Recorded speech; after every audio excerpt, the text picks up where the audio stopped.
When you don't have time for all those facts, when you don't have an hour free and need to be informed, take a listen to today's Morning Moment, coming up right now.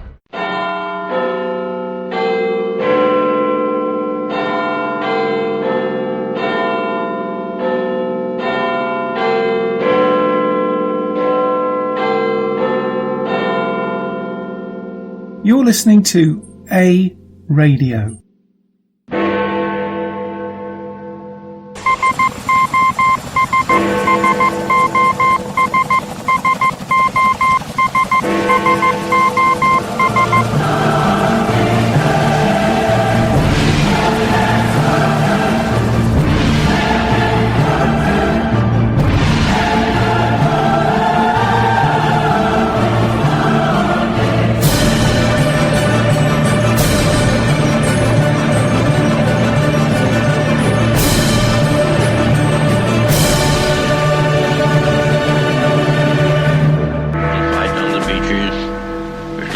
Landing ground.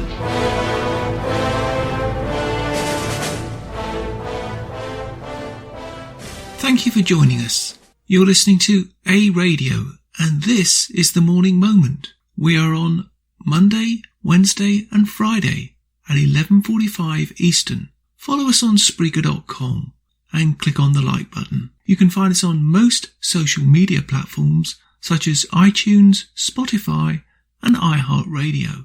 Go to our website, aradio.wordpress.com, for details, where you'll find more content and details on our podcasts and more.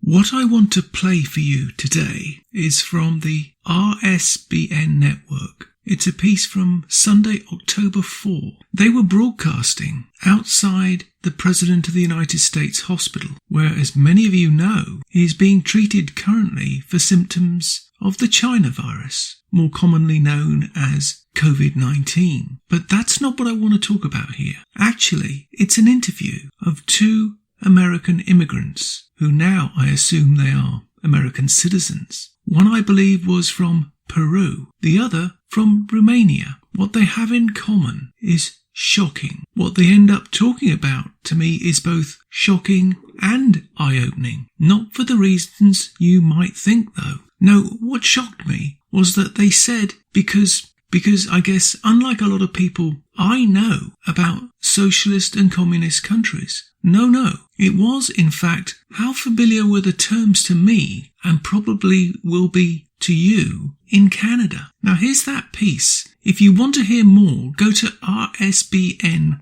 on YouTube, or look up RSBN on the internet, and you can hear hours and hours of this. But here's just a little sample, and I'll be back after this. Yes, indeed. So, you want to come over here? I've got two ladies with me here. Remind me your names again. Tatiana and Marilena. And Marilena, they are two women that have experienced socialism and communism, and I'll just let you kind of tell your story. Let's start with you.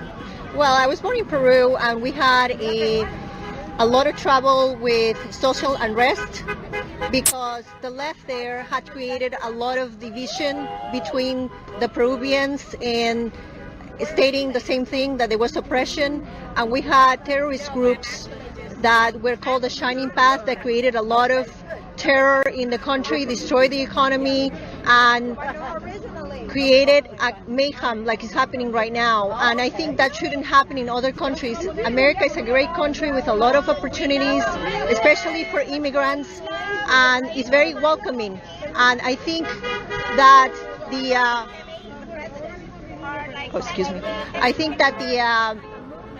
Republicans are doing a great job at keeping the country under law and order, which is essential for the country to flourish and for the economy. I think at this time there's a lot of trouble, and we need to stop that immediately. Absolutely. What patterns do you see happening here as far as how socialism and communism are started? Do you notice any patterns from what you saw in Peru? Yes, restriction of free speech, especially in social media. I think that's what's happening right now. Also, they are trying to make minorities think that they're oppressed, so we can revolt and they can use us as a weapon, and I think that's really wrong. We need to open our eyes and know what's happening here. Yes, absolutely. And with that said, what is it about President Trump that you feel kind of turns that whole cycle of, destruction around? I think he's pro-law and order. I think he's a guy that is a businessman, not a politician. So he doesn't need to, lie to the public. He's straight up. I think that sometimes some people think that maybe he doesn't use, the speech that politicians use, but I think it's because he means what he says, and he doesn't need to lie to the public. Yeah, and I think that's what people like about President Trump is he shoots from the hip. He is not politically correct. In fact, he said he doesn't have time to be politically correct, and that's what people like about him is he just says it like it is, and it's for better or for worse, and I think people appreciate that authenticity. Yeah, and again, remind me of your name? Marilena. Marilena, tell us a little bit about your story. So I came in the United States in 1998. I became a USA citizen in 2016. And I'm so grateful and I appreciate everything what I have. When I was living in Romania, my life was not like nothing. I never dreamed like I have what I have now. And I appreciate very much because when I was living under the communist socialists, we were not allowed to travel. We were not allowed to have a friend overseas. We were not allowed to say anything about the government. Like here, they talk bad about the president. We could have been killed. We could have been in jail, the whole family. So it was not freedom of expression, no freedom of traveling. We didn't have money. Everything was an economy. Food, economy, water, TV. I don't want to think about because I still have the bad taste on my blood about the communists, and I don't want to. I don't want to wish this country to be a socialist or communist because people like me, when we come from other country, we love this country more than any American people. They never travel overseas. We know what does it mean socialist. We know what does it mean communist. So when they say no border, they don't want no border for this country. For me, this country we now have an all is like a house. We now have a front door from the house.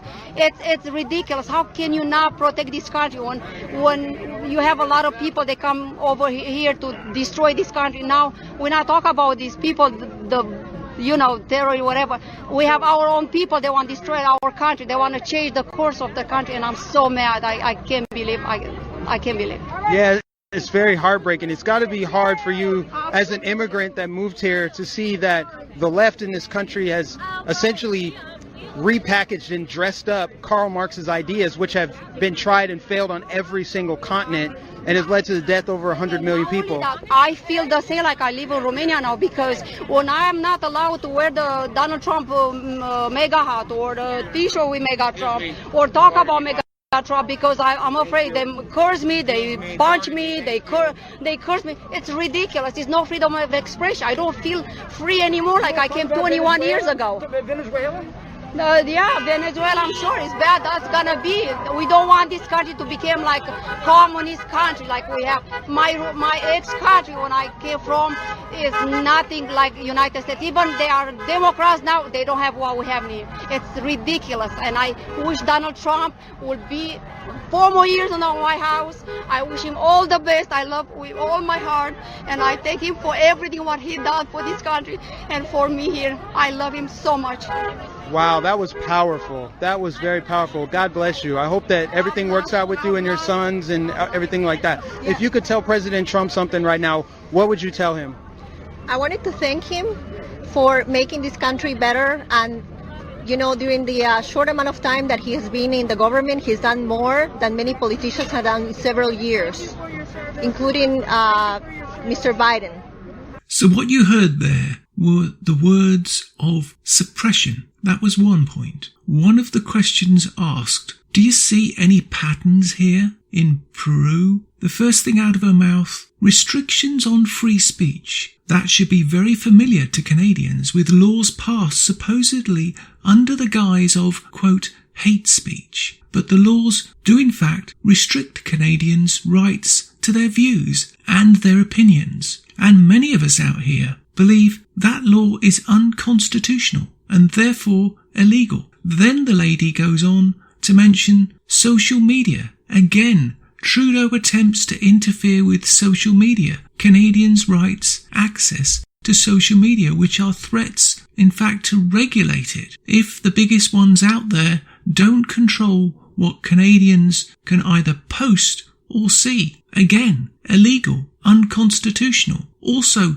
Trudeau's deliberate attack on Canadians by claiming minorities in Canada are oppressed, quote, so they can revolt and use them as a weapon. This is also relevant in Canada. Trudeau has done from day one divide and conquer. That's what Liberals do. Blaming Canadians and saying there is systemic racism in Canada when we know there is not. There is not systemic racism, Mr. Trudeau, and you know it. She ends up saying we need to open our eyes to what's happening here. How true indeed. The second lady living under a communist socialist regime said we were not even allowed to travel, or we're not quite there. Well, how would you describe our border closed for nearly a year? That's restricting our travel, isn't it? That's restricting our movement. We are not allowed to have friends overseas here. And here's one thing you need to think about very carefully. Quote, we are not allowed to talk about the government.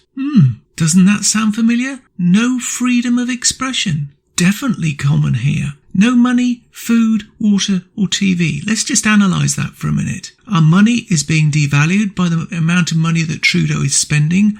Our food has gone up. It's doubled in a year in price. Water, they're trying to restrict how much water we use. TV is controlled by the federal government of Canada. We have no choice. Food, we have no choice. We can't buy things from America because they don't have French on it. That's controlling our food. That's controlling our access to food. I personally can't import things from the UK that I like because Trudeau and others don't think we should be able to do so. To me, if he wants to use that clever little game, I think that's systemic racism, but there you go. She also said in closing, she still has a bad taste in her blood. These two people have lived the nightmare of socialism and communism. The 2 points I picked on are being targeted right now in Canada. And if you think that's a joke, look around you. Ask your fellow Canadians whether they think they are free to express their views on any subject. And for those of you who know or understand, ask Canadians if they knew that they would have to have a license soon from the federal government of Canada, who will decide if your voice and your opinion can be heard in public on your own website or on socialist media. And then ask them these questions. Did you vote for this? Do you think this is okay? Do you think it goes against our charter rights? Do you think you should have to have a license to voice your views and opinions? This podcast is probably one of the most important ones I've ever done because of those questions I just read out to you. It should shock you that we in Canada are at such a stage that we are comparing our country with a socialist country such as Peru that was or may well be still, I don't know. The same applies to Romania, which I don't think is a communist country anymore. If we don't stop, wake up and challenge Trudeau on his media now, our voices will be silenced, and that the border that is closed may well be indefinitely. Think, listen, act. Contact your representative today. Don't listen and carry on as normal, or it will be too late for all of us. You can find more at aradio.wordpress.com, where you can find links to us on Twitter, Facebook, Instagram, iTunes, iHeartRadio, Gab, Parler, Spotify, and email. We are continuing to reach out to you, so please pass these links on to your friends. Please click on the follow button on Spreaker.com. You can listen to all our morning moments at Spreaker.com/A-Radio. That's EHRADIO, a radio. And please click on the like button. Join us Monday, Wednesday and Friday, 11:45 Eastern, for our morning moment or tweak, and tell your friends. Pass the word. We only tell the truth, not what the Canadian mainstream media want you to know. This time, more than any in history, we all need to trust but verify.